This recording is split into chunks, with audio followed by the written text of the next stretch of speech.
আসসালামু আলাইকুম প্রিয় দর্শক শ্রোতা, আপনারা এখন দেখতে পাচ্ছেন সঙ্গীত শিল্পী রাকিবুল ইসলামের ফেসবুক পেজে। উনি হলেন নোয়াখালী সাটখিল সোনাইমুড়ি এক আসনে যিনি দাঁড়িপাল্লার প্রতীক নিয়ে দাঁড়িয়েছেন। উনি হলেন জনাব হজরত মাওলানা সাইফুল্লাহ সাহেব।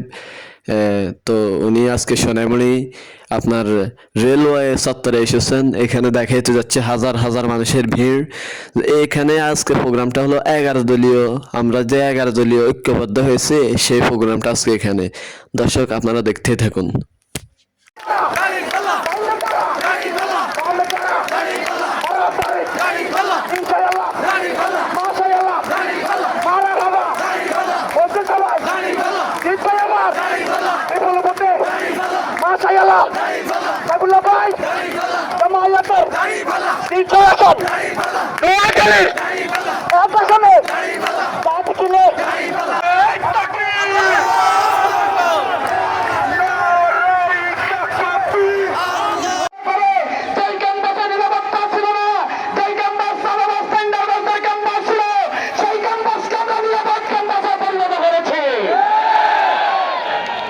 নতুন করে যারা বলছেন জামাত ইসলামী ক্ষমতায় আসলে আমাদের মা বোনেরা ভোট কেন্দ্রে যে প্রথম আমাদের দায়িত্ব হবে হ্যাঁ ভোটকে সর্বপ্রথম ভোট দেওয়া।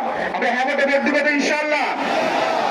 সম্মানিত তো গাইস, আজকের ভিডিওটা এই পর্যন্ত। সবাই ভালো থাকবেন, সুস্থ থাকবেন।